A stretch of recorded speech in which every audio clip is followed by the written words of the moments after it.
안녕하세요. 반갑습니다. 말씀을 선포하는 여러분, 성경을 하루 한 장 내지 두 장 읽어서 성경을 통독하는 프로그램 이 방에 찾아오신 여러분들을 환영합니다. 하나님의 말씀을 읽고 묵상하면서 바른 가치관을 가지고 주님께서 무엇을 원하시는지 분별하고 그것을 위해 살아드리는 저와 여러분이 되기를 바랍니다. 이제 오늘 우리가 묵상할 말씀은 마가복음 12장인데 예수님께서 예루살렘 성에 입성을 하시고 마지막 한 주간을 남겨놓고 있습니다. 예수님께서 입성하셔서 제일 먼저 하신 일은 성전을 정화시키는 일이었죠. 비둘기 팔고 또 양과 소를 파는 그 사람들을 다 그 짐승들을 몰아내고 그리고 돈 받고 주는 사람들의 상을 둘러엎고 주님께서 성전을 정화시켰는데 이것은 정면 도전이죠. 대제사장과 또 서기관 바리새인 이런 사람들에 대한 도전입니다. 그렇지 않아도 예수님을 눈에 가시처럼 보고 있던 이들이 예수님께서 이런 성전을 완전히 뒤집어 놓는 이런 상황을 보면서 예수님을 죽이자라고 결의를 하는 단계로 가게 되고 십자가를 지는 길로 치달아가게 되는 상황이 지금의 상황입니다.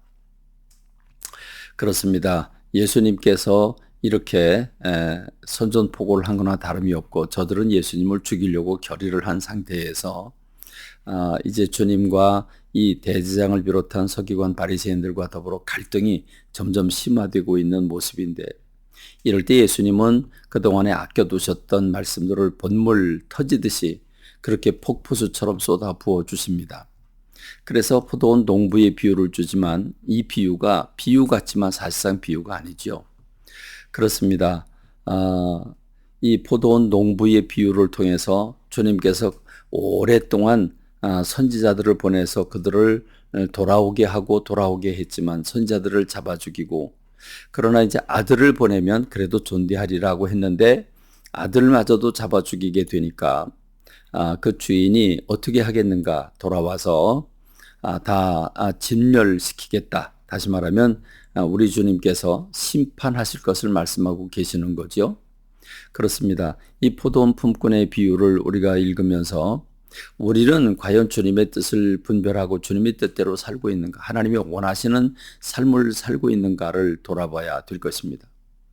바리새인과 또 헤롯 당원들이 예수님께 뭔가 올무를 걸고 그 얘기를 넘어뜨리려고 로마 황제 가이사에게 세금을 바치는 것이 옳은가 하는 문제를 가지고 예수님께 질문을 합니다. 그렇습니다. 예수님이 로마 황제 가이사에게 세금 바치는 것이 옳다라고 하면 유대인들에게는 매국노가 돼버리고 말겠죠. 그러나 반대로 드리지 말아라 그러면 로마 황제에게 반역하는 사람이 될 것이기 때문에 예스를 해도 노우를 해도 예수님은 올무에 걸리게 돼 있습니다. 그렇지만 예수님은 지혜와 지식의 근본이신 하나님, 하나님의 지혜로 이렇게 말씀을 하십니다. 가이사의 것은 가이사에게, 하나님의 것은 하나님께 드리라고 명답을 주시죠. 여러분은 하나님의 것을 하나님께 드리고 있습니까? 우리가 세상 것과 하나님의 것, 하나님께 드릴 것과 나의 것, 내가 나를 위해 쓸 것과 다른 사람을 위해 쓸 것, 또 주님의 나라를 위해 쓸 것을 구분하고 있습니까? 생각해 봐야 될 것입니다. 이번에는 사두개인들이 예수님께 몰려옵니다. 사두개인들은 부활이 없다고 믿고 있는 사람들이었습니다. 그래서 그들이 도저히 대답하지 못할 질문을 가지고 옵니다. 아니, 정말 궁금해서 찾아오게 됩니다. 그들이 무엇을 말하느냐 하면, 자, 여기 아들이, 형제가 7이 있는 사람이 있는데 그 마지가 장가를 가서 그래서 부인을 맞아들였는데 그 부인이 아기를 낳지 못한 상황에서 이 첫째 형이 죽었다. 그런데 유대인의 풍습에 보면 첫째가 장자가 자식을 대를 잇지 못하고 세상을 떠나게 되면 동생이 그 형수와 더불어 잠자리를 같이 하고 씨를 받도록 되어 있습니다. 이렇게 해서 둘째가 이제 형수 부인과 더불어 삶을 살게 되고 그런데 둘째도 죽고 셋째도 죽고 넷째도 죽고 이렇게 7째까지 갔다. 7 형제가 한 여자와 더불어 삶을 살고 그런데 자 이제 천국이 갔다. 부활이 있다면 천국 갔다면 그러면 이 여자는 과연 누구의 부인이 되겠느냐라고 질문합니다. 그렇지, 여러분 생각해 보세요. 첫째입니까? 막내입니까? 여러분 이거 참 대답하기 어려운 질문 아니겠습니까? 그러나 예수님은 한탄하시면서 이렇게 얘기를 합니다. 너희가 영적 세계를 전혀 모르는구나. 천국에서는 시집가지도 않고 장가가지도 않는다. 천국에서는 천사들과 같은 모습이다라고 그들을 책망하시는 모습을 볼 수 있죠.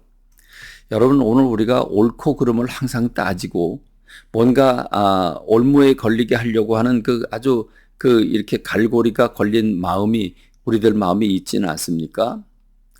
그 예수님을 보고 은혜를 받아야 되는데 예수님을 넘어뜨리려고 하는 마음을 가지고 있으니 저들의 마음은 얼마나 참 힘들까 하는 생각이 듭니다. 이제는 서기관 중 한 사람이 와가지고 예수님께 질문합니다. 예수님, 율법에는 600개가 넘는 그런 조항들이 많은데 그 조항들 중에 가장 첫 번째 되는 계명이 무엇입니까? 라고 묻습니다. 예수님께서 대답을 하시죠. 그래, 첫째는 하나님을 사랑하라. 둘째는 이웃을 사랑해라 하는 그 계명을 딱 찍어서 두 개의 돌판의 핵심을 얘기를 합니다. 그랬더니 옳다고 이 서기관이 대답을 하죠. 그 서기관의 대답을 들으면서 그래, 네가 그걸 알고 있다면 진정 네가 간절히 사모하고 주님의 뜻이 무엇인지 알고 그걸 실천하려고 한다면 그래, 너는 하나님 나라에서 멀지 않구나라고 주님이 말씀하십니다. 오늘 저와 여러분들이 하나님의 마음을 알고 성경 말씀을 묵상하면서도 그 말씀을 실천에 옮기지 않는다면 오늘 우리가 우리의 신앙생활이 얼마나 우리에게 유익을 줄까 하는 생각을 합니다. 주님은 이제 오히려 그들을 향해서 질문을 하십니다.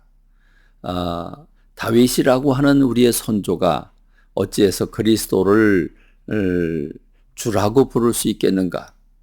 그러면서 저들의 예수 그리스도께서 주님이 주 되신다고 하는 사실을 깨우쳐 주고 있는데 여러분 오늘 저와 여러분들이 이 세상에서 인정받고 존경받고 많은 사람에게서 참 칭찬을 받는 것을 굉장히 좋아하고 그것을 목적으로 삼는 사람들이 많습니다만은 우리 주님은 문안 그 긴 옷을 입고 문안 받는 것을 좋아하고 높은 자리를 탐하면서 과부의 가산을 탐내고 있다라고 그리고 길게 기도한다라고 말씀하셨는데 오늘의 국회의원이나 또는 우리들 신앙생활을 잘못하고 있는 우리들의 모습을 보는 것 같지 않겠습니까?